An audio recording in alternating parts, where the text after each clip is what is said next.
नमस्कार दोस्तों, लॉजिक्स को अपना आपका फिर से एक बार स्वागत है। इस वीडियो में हम हाइट एंड डिस्टेंस के क्वेश्चन को करने की सोटी करेंगे। तो चलिए शुरू करते हैं। सबसे पहले मैं आपको बता देता हूँ कि अवनमन कोण और उन्नयन कोण होता क्या है। देखिए, मान लीजिए आप या कोई व्यक्ति यहाँ पर मीनार के ऊपर सबसे ऊपर खड़ा है और वो नीचे दिख रहा है, तो नीचे वाला जो एंगल बनेगा ये वाला, तो ये होगा उन्नयन कोण। इंग्लिश में बोलते हैं इसे एलिवेशन एंगल। और ये जो ऊपर से बनेगा सामने देखने पर, तो वो बनेगा अवनमन कोण। ये दोनों कोण बराबर होते हैं। अब देखिए, ये थीटा है, तो थीटा जो हम रखेंगे सवालों में जो आता है वो यही आता है, 30 डिग्री, 45 डिग्री और 60 डिग्री। तो चलिए हम सवाल करते हैं। देखिए, हम इन्हें रेशियो से करेंगे। रेशियो हम याद करेंगे, काफ़ी आसानी से याद कर सकते हैं। तो चलिए शुरू करते हैं। Rule number 1। देखिए, मान लीजिए ये कोई हमें ट्रायंगल दिया है, ये 90 डिग्री होता है। ये जो साइन कोस टेन कोट लगते हैं सब 90 डिग्री वाले में लगते हैं। राइट एंगल ट्रायंगल लगते हैं, समकोण त्रिभुज में लगते हैं। देखिए, ये समकोण त्रिभुज है और यहाँ पर दिया 30 डिग्री का एंगल।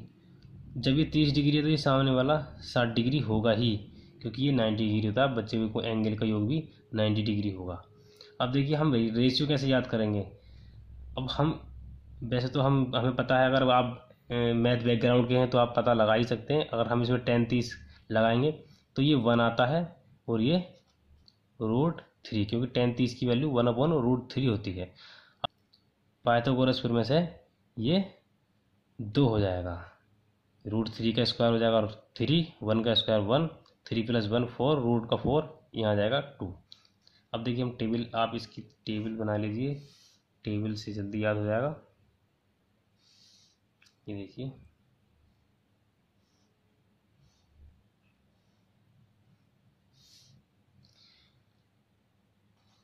ये थीटा क्या है इसका, 30 डिग्री। और परपेंडिकुलर होता है लंब, ये लंब है। और ये है बेस, ये होता है आधार, बेस आधार हो गया। और हाइपोटेनियस ये हो गया कण।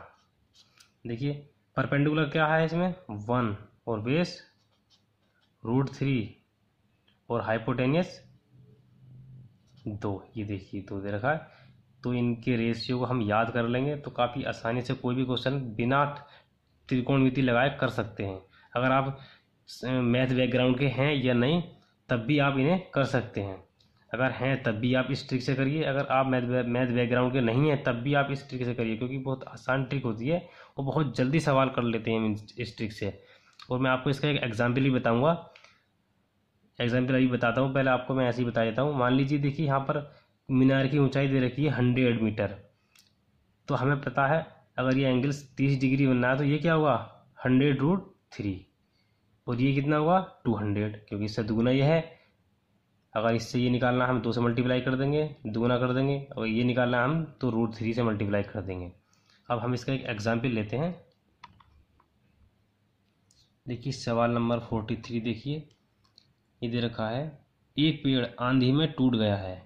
उस पेड़ की शीर्ष भूतल से 30 डिग्री के कोण पर टिका है और उसकी दूरी उसकी जड़ से 30 मीटर है। तदनुसार उस पेड़ की ऊंचाई कितनी होगी। मतलब कि एक पेड़ है जो आंधी में टूट जाता है, तो जो वो ज़मीन से 30 डिग्री का कोण बनाता है, और जो जड़ है, जड़ से उसकी दूरी है तो वो 30 मीटर है। तो उस पेड़ की ऊंचाई निकालनी है, मतलब कि इसमें लंब और कण दोनों निकालना है। अब देखिए चित्र बना के मैं समझाता हूँ आपको कैसे करना है सवाल। ये देखिए सवाल था, कोई पेड़ है, ठीक है, और ये पेड़ आंधी में टूट जाता है। मान लीजिए यहाँ से टूटा, तो यहाँ से टूटने के बाद जो ऊपरी हिस्सा है वो ज़मीन से नीचे मिल जाता है। तो देखिए पेड़ की ऊंचाई तो यहाँ से यहाँ तक है जो हमें निकालनी है, लेकिन जो इतना वाला ये सिरा है, ये वाला सिरा, ये नीचे ज़मीन से मिल जाता है। तो पेड़ की ऊंचाई क्या है, ये प्लस ये पेड़ की ऊंचाई है। हमें ये इतना ध्यान रखना है। अब जो नीचे मिलने के बाद जो एंगल दे रखा है वो 30 डिग्री दे रखा है, और यहाँ से यहाँ तक की दूरी दे रखी है 30 मीटर। तो हमें पेड़ की ऊंचाई निकालनी है। ये 90 डिग्री होता ही है। अब देखिए ये 90 डिग्री है, ये 30 है, तो ये कितना हो गया 60 डिग्री। अब हमें इन तीनों का रेशियो पता था 30-60 का, देखिए 60 के सामने वाली जो भुजा होती है वो, अगर ये 30 के सामने वाली 1 है तो 60 के सामने वाली कितनी होती है, √3। रेशियो है ये, कोई मीटर में कोई दूरी नहीं है, रेशियो है ये। वो 1 का जो कण होता है वो कितना होता है, 2। अब देखिए मैंने आपको पहले बताया था, मैं आपको फिर से एक बार दिखा देता हूँ। ये मैंने आपको बताया था। देखिए इसे याद करने का तरीका आप ऐसे भी याद कर सकते हैं। जो बड़ा एंगल होता है, इसमें 2 एंगल होते हैं, एक बड़ा एक छोटा। तो बड़ा एंगल के सामने वाली भुजा बड़ी होगी √3, और छोटे एंगल के सामने वाली भुजा 1 होगी, √3 से छोटी। ये भुजा छोटी होगी, ये बड़ी होगी, और ये हाइपोटेन्यूज तो है ही 2। तो ऐसे आप याद कर सकते हैं इसे। अब देखिए यहाँ आ गई हमारी √3 की वैल्यू कितनी है, 30। तो 1 की वैल्यू कितनी होगी, 1 की वैल्यू यहाँ पर जो लंब होगा वो कितनी हो जाएगी, 30/√3। आप ऐसे भी ये निकाल सकते हैं इसे। √3 की वैल्यू कितनी है, 30 मीटर। तो 1 रेशियो की वैल्यू कितनी हो जाएगी, 30/√3, नीचे आ जाएगा √3। अब √3 से हम मल्टीप्लाई कर देंगे दोनों ओर, ऊपर और नीचे। तो √3 और √3 कितना हो जाएगा यहाँ पर, ये वाला 3 से हम इसे काट देंगे, 10 आ जाएगा। तो ये 10√3, 1 की वैल्यू, मतलब ये आ गया 10√3। तो इसे हमें निकालने की ज़रूरत नहीं है। तो ये कितना आ जाएगा, इससे दुगना है, ये 1 था, ये 2 था, तो हम यहाँ पर भी इससे दुगना कर देंगे। तो 10√3 का आ जाएगा यहाँ पर 20√3। ये 3 वैल्यू आ गई। अब हमें जो हाइट निकालनी थी वो क्या निकालनी थी, इसका लंब और कर्ण। तो हाइट जो निकालनी है, हाइट, तो 10√3 प्लस 20√3 इक्वल टू 30√3। आंसर देखिए इस तरीके से आप काफ़ी आसानी से कर सकते हैं। अगर आपको साइन कोस टेन कोड ये नहीं आते हैं तब भी आप इस तरीके से बहुत आसानी से कर सकते हैं। तो आपको उन्हें याद करने की ज़रूरत नहीं है। अगर आपसे पहले से नहीं आते हैं, अगर पहले से आते हैं तो कोई बात नहीं, आते हैं तब भी आप इस तरीके से करिए, जो आपको सवाल को देखते ही आप आंसर लगा दो, इस तरीके से करिए। अधिकतर अच्छे अच्छे कोचिंगों पे सब इसी तरीके से कराते हैं। अब देखिए रूल 2 पढ़ते हैं। देखिए रूल 2 में देखेंगे हम थीटा बराबर 45 डिग्री को, इसका हम एक ट्राइंगल बनाएंगे।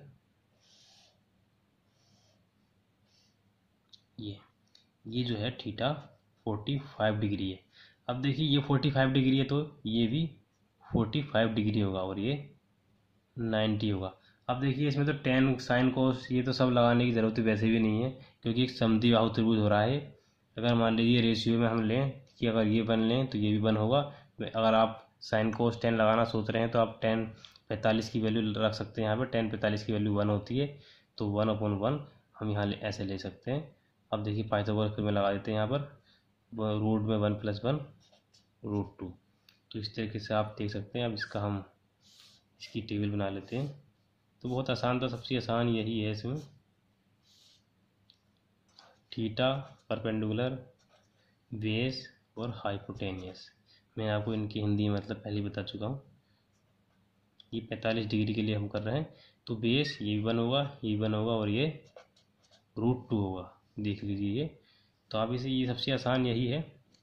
अब इसका कोई एग्जाम्पल हमने पहले वाला ही अगर एग्जाम्पल लें, मान लीजिए कोई पेड़ है, तो पेड़ टूटने के बाद, मान लीजिए ये पेड़ था, टूटने के बाद यहाँ से टूटता है और वो यहाँ मुड़ जाता है, तो ये गलत बनेगा, यहाँ मुड़ जाता है। तो यही 45 डिग्री है मान लीजिए, तो ये भी 45 डिग्री होगा। अब दे रखा था उसमें ये 30 मीटर है, तो ये भी 30 मीटर होगा नहीं होगा, क्योंकि 45 डिग्री है, इन दोनों का रेशियो 1:1 होता है। वैसे भी समद्विबाहु त्रिभुज है तो ये और ये भुजाएं बराबर होती हैं, 2 भुजाएं उसमें बराबर होती हैं। तो ये 30 है तो ये भी 30 होगा। तो हम पाइथागोरस फिर में से ये निकाल सकते हैं। तो आप निकाल सकते हैं, पाइथागोरस में लगा देना तो निकल जाएगा। ऐसे कोई एग्जाम्पल, सभी एग्जाम्पल ऐसे ही होते हैं। कोई ना कोई यहाँ पर एंगल दिया होगा 30, 45 या 60, तो मैं आपको सभी के करा रहा हूँ। अब चलिए अगला रूल पढ़ते हैं। अब ये रूल 3 में हम एंगल लेंगे थीटा बराबर 60 डिग्री। ट्रायंगल बना लेते हैं। ये 60 डिग्री है। देखिए 10 60 की वैल्यू कितनी होती है, 90 डिग्री है। 90 डिग्री में लेंगे हम, 10 60 की वैल्यू होती है √3। तो √3/1 के अगर हिसाब से हम रेशियो लें, क्योंकि लंबवटी आधार होता है 10 30, तो ये 1 हो जाएगा और ये 2 हो जाएगा उसी की तरह। देखिए बिल्कुल वही शुरू वाला है, बिल्कुल उसमें यहाँ पर 30 था, बस ये वाला त्रिभुज घुमा दिया है। ये 30 डिग्री पहले नीचे था, अब ऊपर हो गया, बिल्कुल सेम उसी की तरह है। तो इसकी भी हम टेबल बना लेते हैं, इसकी भी।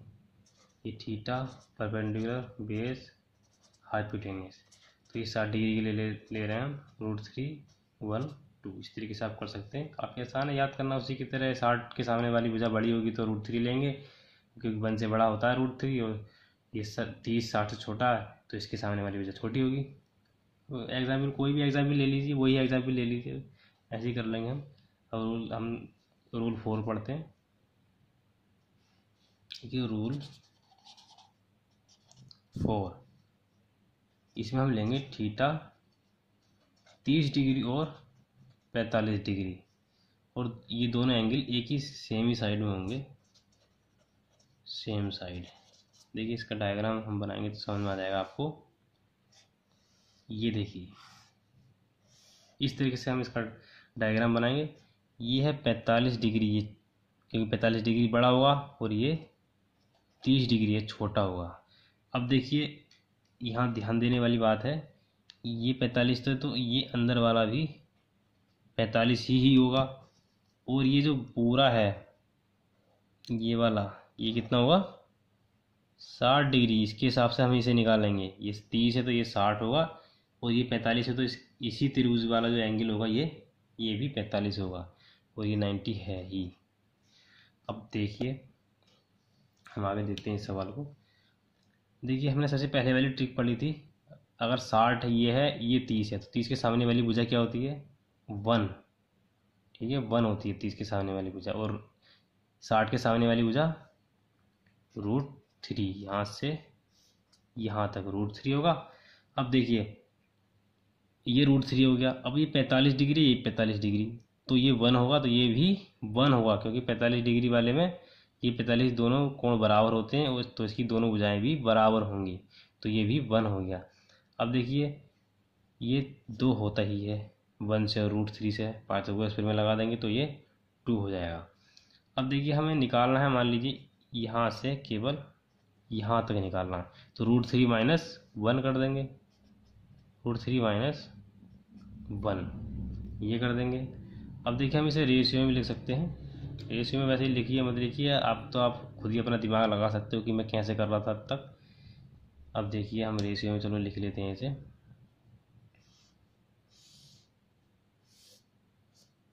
ये देखिए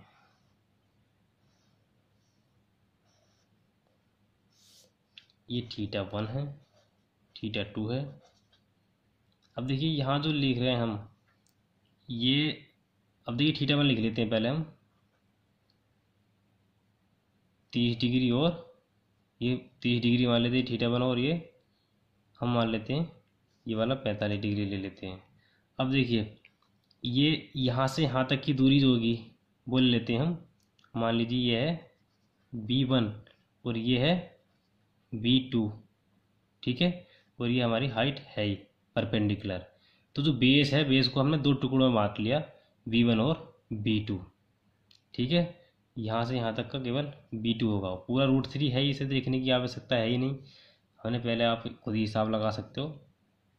तो इस तरीके से B1 B2 हम कर सकते हैं। अब देखिए ये B1 B2 की ये है √3 - 1, ये 1 हो गया, √3 - 1 हो गया, और परपेंडिकुलर तो है ही ये परपेंडिकुलर हुआ, हाइपोटेनस वही है। तो मैंने जो चेंजेस हुए हैं केवल वो लिखे हैं, तो इस तरीके से आप इनके रेशियो याद रख सकते हैं। सवाल करके देखिए आप खुद ही, बहुत आसानी से हो जाएंगे, कोई एग्जाम्पल देने की आवश्यकता नहीं है यहाँ पर। चलिए रूल 5 पढ़ते हैं अब।